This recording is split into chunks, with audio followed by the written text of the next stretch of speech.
Magandang araw po sa inyong lahat, mga giliw naming taga-subaybay. Sa pagkakataon pong ito ay kasama na po natin ang kapatid na Romel Topacio. Kapatid na Romel, magandang araw po sa inyo. Kumusta na po kayo? Eto, mabuti naman kapatid na Jerry at kumusta rin. Maging sa amin pong mga mahal na taga-subaybay, sana po ay samahan nyo kami sa buong panahon ng gagawin nating pagtalakay sapagkat ito po ay totoong pakikinabangan natin. Karaniwan na pong paniniwala, kapatid na Romel, na kapag natamunan ng tao ang marami pong mga bagay na material sa mundo pong ito, nakadarama po ang tao ng kaginhawahan at kasiyahan. Naniniwala po ang tao na kapag sagana siya sa mga material na bagay, ay wala na siyang dapat ipag-alala pa sa mga pangangailangan, sa kasalukuyan, at maging sa darating po na mga panahon. Kaya nga mga kaibigan, pinagsusumikapan po ng tao na magkaroon siya ng mga bagay na material at kung maaari pa nga ay managana siya sa mga ito. Ngunit kapatid na Jerry, ipinagpapauna natin sa ating mga mahal na taga-subaybay na hindi natin minamasama at hindi rin natin tinututulan na ang tao ay magsikap na magkaroon ng saganang material na bagay katulad nga ng kayamanan sapagkat sa mundong ito ay talagang kailangan ang material na bagay para mabuhay. Ngunit ipaglingkod po natin, kapatid na Romel, diyan na lamang po ba sa mga bagay na yan na pawang mga material, dapat ibuhos po ng tao ang kanyang buong lakas, ang kanyang buong panahon at buhay? Hindi kapatid na Jerry. Kasi dito sa babasahin natin na talinghaga ng Panginoong Kristo tungkol sa kagaya nga ng pinag-uusapan natin. Mga kaibigan, mababasa po natin ang ganito sa aklat ng Lucas sa 12, mga talatang 16 hanggang 20. Ganito po ang mababasa natin. Nagsabi siya ng isang talinghaga sa kanila na sinasabi, ang bukiri ng isang mayamang lalaki ay nagbunga ng sagana. Nag-isip siya sa kanyang sarili. Sinabi niya, ano ang aking gagawin? Wala akong pag-iimbaka ng aking ani. Sinabi niya, ganito ang aking gagawin. Gigibain ko ang aking kamalig at magtatayo ng higit na malaki.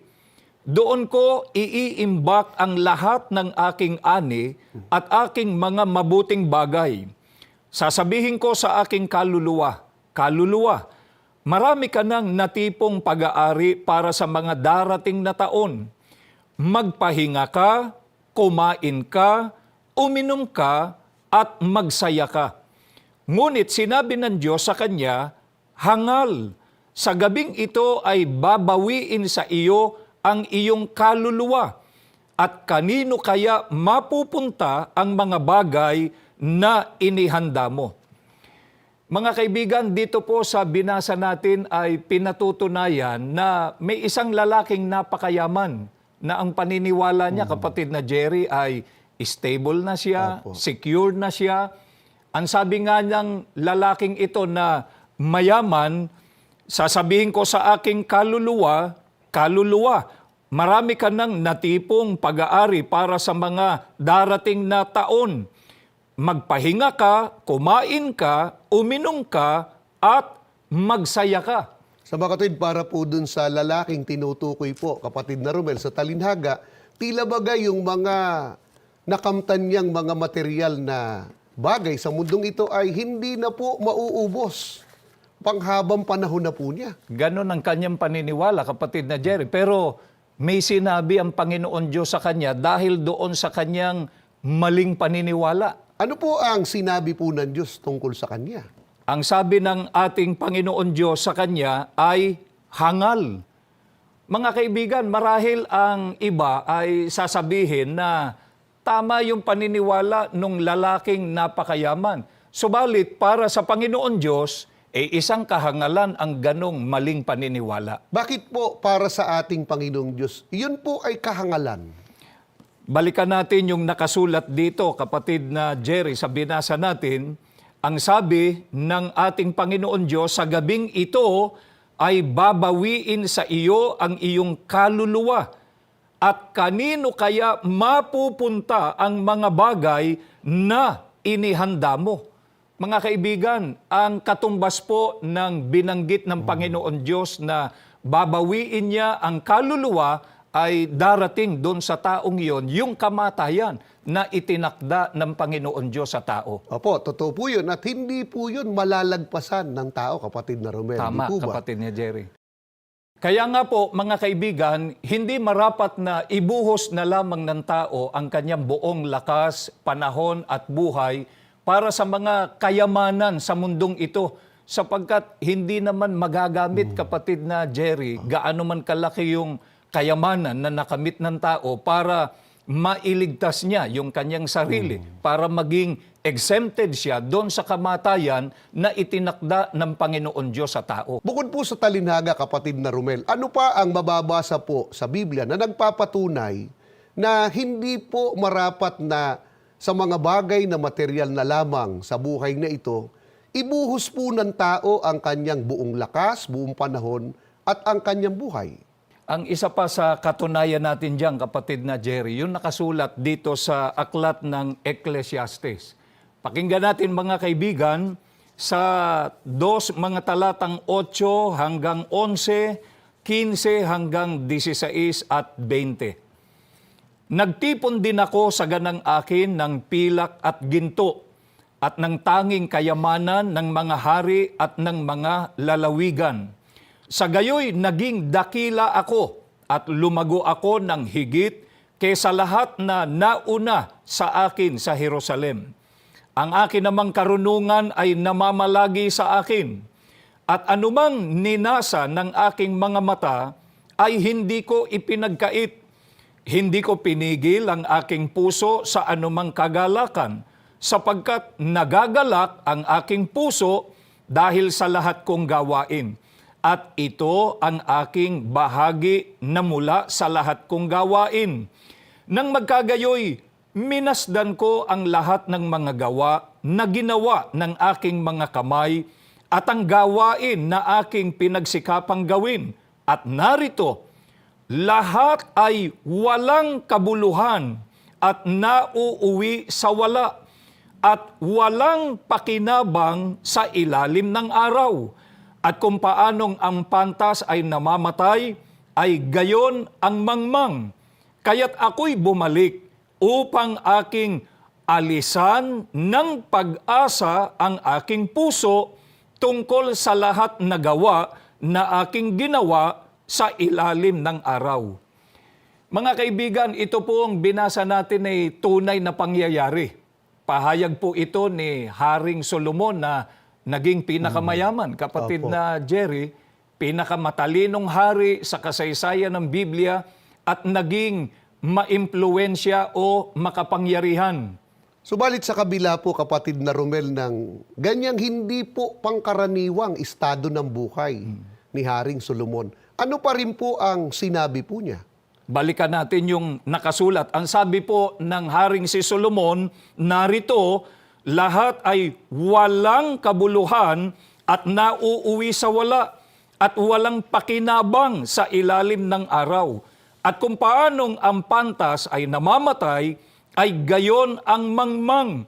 Kaya't ako'y bumalik upang aking alisan ng pag-asa ang aking puso.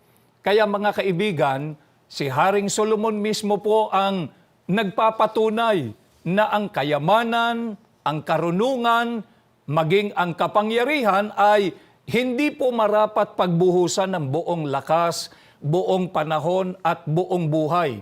Sapagkat matamo man ng tao, kapatid na Jerry, ang lahat ng mga bagay na ito na material ay kulang pa rin Opo. para matamo ng tao yung tunay na kapanatagan ng kanyang buhay. Opo, yung mga bagay na material, mga mahal po naming kaibigan, ay hinding-hindi po mapanghahawakan para ang tao ay magkaroon ng tunay na kapanatagan po sa kanyang buhay.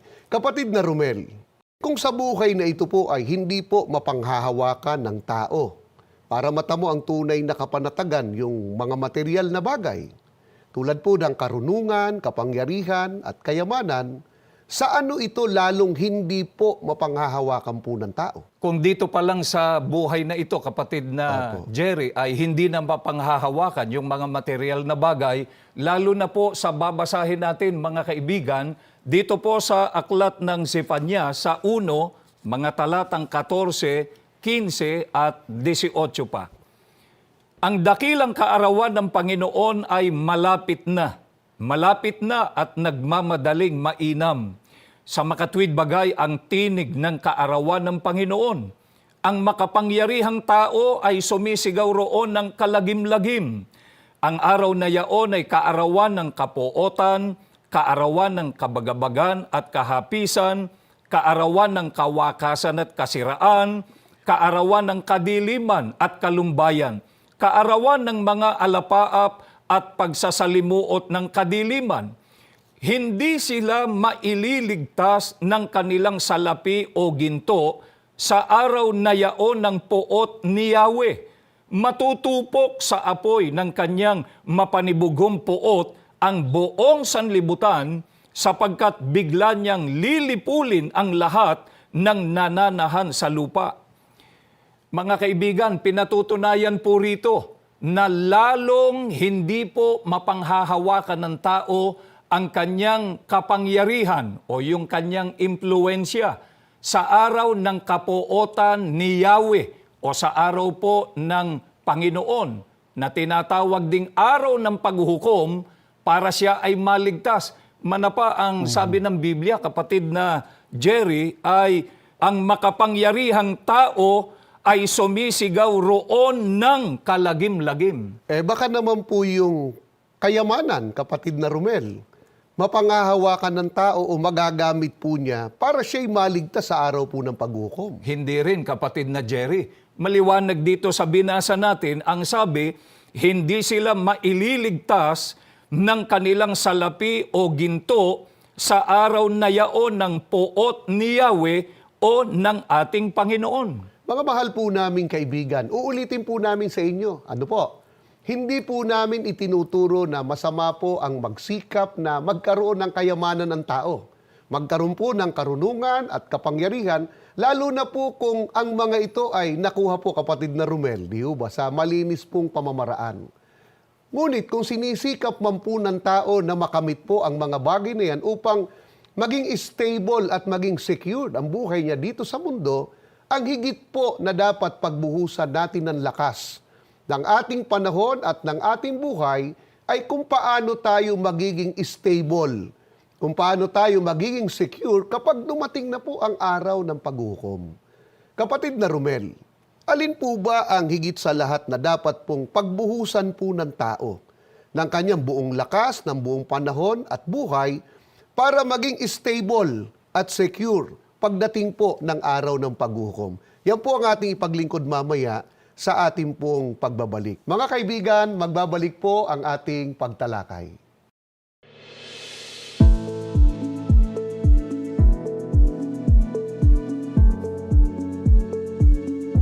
A significant moment for the Church of Christ in Texas, with a newly acquired worship building in the city of Alvin. Purchased recently from Grace Christian Church of Alvin, Texas, this chapel sits on 5 acres of land and currently accommodates 250, has a baptismal pool along with several office spaces. Approximately 30 miles from Houston, Alvin is a city known for its agricultural roots, and oil was discovered in this area in the 1930s. With the Church of Christ having a presence in the Houston area for 25 years, more and more people in the surrounding cities have also discovered the true faith. As membership has grown here, so too has the need to find a fitting and permanent place of worship for members from Sugar Land. We did our devotional prayer. We drive all around the neighborhood almost every week just to find property. And I think one day I just found this property and right away I messaged our resident minister. We contacted the realtor. That's the start of the negotiation process for acquiring this property. Thank you. Thank you, guys. And the members here were overjoyed to reach this momentous milestone, marking not only a time of celebration, but also new opportunities for continued growth, both as a congregation and in faith. And finally, we were able to find this place. And today we were able to close the deal, and finally we have this house of worship at this very moment.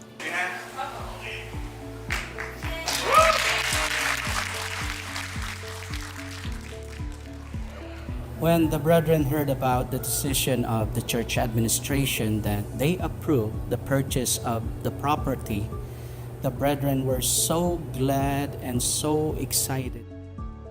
Today, the church was able to finalize the purchase, and as we can see, the brethren in Sugarland are so happy that they have now their own permanent house of worship.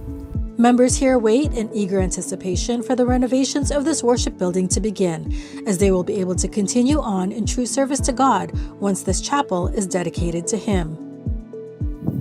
We would like to thank our Almighty God and the church administration, especially our beloved executive minister, Brother Eduardo V. Manalo, for remembering the brethren here in our district, particularly the brethren here in the local congregation of Sugarland, as well as the Lake Jackson Grove of Worship Service. We will love this place, and we would like to thank, of course, the church administration for granting us one of the magnificent property like this one. The purchase of this worship building inspires all Church of Christ members in Sugarland and throughout Texas, standing as a symbol of hope and proof of God's unwavering love to His people. Myrtle Aligado for the Iglesia ni Cristo News Network. Mga mahal po naming kaibigan, sa iniwan po nating pagtalakay kanina ay pinatunayan po sa atin ng Biblia na hindi po marapat na sa pagkakaroon lang ng kayamanan, ng karunungan o impluensya at kapangyarihan, ibinubuhos po ng tao ang kanyang buong lakas, buong panahon at buhay. Mali po iyon. Sapagkat kapag dumating po ang takdang oras ng tao, yung kanyang kamatayan, hindi nito mapipigilan ang kamatayan ng tao. Hindi rin po assurances ang mga yan, yung pong kapangyarihan, yung kayamanan, yung karunungan, upang maligtas po ang tao sa itinakdang parusa ng ating Panginoong Diyos pagdating po ng araw ng paghukom. Kapatid na Romel, alin po ang higit sa lahat na dapat pagbuhusan po ng tao ng kanyang buong lakas, ng kanyang buong panahon at buhay upang maging stable at secured ang kanyang kaligtasan pagdating po ng araw ng paghukom? Suriin natin ang nakasulat uli sa Biblia, kapatid na Jerry. Dito natin uli kunin yung sagot. Ano? Opo. Mga kaibigan, pakinggan natin sa unang Pedro 1:13, ganito po ang ating mababasa. Kaya't ihanda ninyo sa gawain ang inyong mga pag-iisip, nasupili ninyo ang inyong sarili at ilagak ang inyong pag-asa sa biyayang darating sa inyo kapag inihayag na si Hesukristo. Mga kaibigan, binabanggit po na sa mga biyayang darating, higit sa lahat dapat ibuhos ng tao ang kanyang buong lakas, panahon at buhay. Yung biyayang darating na binabanggit, kapatid na Jerry, yun ay mahahayag sa pagbabalik ng ating Panginoong Hesukristo. Mabuti siguro po, kapatid na Romel, ay isa-isahin po natin yan. Una po, alin po ba yung biyayang darating sa pagbabalik ng ating Panginoong Hesukristo? At bakit po sinabi po o tinukoy ng banal na kasulatan na yun po ay biyayang darating? Ikatlo po, ipaglingkod din natin, bakit po doon higit sa lahat na dapat po ibuhos po ng tao, mga mahal po naming kaibigan, ang kanyang buong lakas, ang kanyang buong panahon, at ang kanyang buong buhay. At yung ikaapat po, kapatid na Romel, doon po ba sa biyayang darating kapag yun ang pinagtuunan po ng tao ng kanyang buong lakas, buong panahon at buhay, stable na po ba doon at secured na ang kaligtasan po ng tao? Sangguniin natin ang Biblia, kapatid na Jerry. Mga kaibigan, pakinggan po ninyo ang sagot ng Biblia sa atin dito po sa aklat ng Isayas 65, mga talatang 17 hanggang 19. Matamang bigyang pansin ito ngayon. Ako'y lumilikha ng mga bagong langit at ng bagong lupa. Lahat ng naunang mga bagabag, kaguluhan at kirot ay mga bagay na lumipas na, dapat ng kalimutan. Tumingin kayo sa hinaharap ng may kagalakan. Umasa kayo sa aking nililikha. Aking lilikhain ang Jerusalem na gaya ng lubos na kagalakan. Aking lilikhain ang aking bayan na gaya ng dalisay na kasiyahan. Ako'y magagalak sa Jerusalem, masisiyahan sa aking bayan. Wala ng mga ingay ng pagluha sa lungsod, walang mga pag-iyak dahil sa labis na paghihirap. Mga kaibigan, ang biyayang darating po na tinutukoy ay ang paninirahan po doon sa bagong langit at bagong lupa o bayang banal na nilikha ng ating Panginoon Diyos. Yun nga po itinatanong natin, ano po ang biyayang naroon? Ano ba ang wala na po doon na nararanasan pa rin ng tao dito po sa mundo nating ito ngayon? Batay sa binasa natin, kapatid na Jerry, ay doon sa bayang banal, mga kaibigan, wala na pong mga bagabag. Wala nang kaguluhan, wala na yung kirot. Dito kasi sa mundo, mga kaibigan, bagamat ang tao ay naniniwala na siya ay stable at secured na dahil sa mga natamo niyang kayamanan, karunungan at kapangyarihan. Pero sa katotohanan, kapatid na Jerry, hindi pa rin makaiiwas ang tao doon sa epekto ng mga kaguluhan at ng mga bagabag sa buhay na ito. Hindi kasi komo ang tao ay mayaman, hindi na siya magkakaroon ng problema o mga suliranin. Opo, totoo po yun kasi hindi naman po lahat ay nabibili po ng salapi, gaano man to kalaki. Tama, kapatid na Jerry. Ano pa ang dahilan, kapatid na Romel? Bakit po dapat yun po ang pagbuhusan po ng tao ng kanyang buong lakas, buong panahon po at buhay? Sapagkat mga kaibigan, doon sa bayang banal, magiging lubos na yung kagalakan natin at yung dalisay na kasiyahan, doon natin matatamo at mararamdaman. Hindi po kasi ganyan, kapatid na Jerry, ang nararanasan o nararamdaman ng tao dito sa mundo. Opo. Kasi dito sa mundo, ang lahat temporary. Lahat po rito, mga kaibigan, panandalian lamang.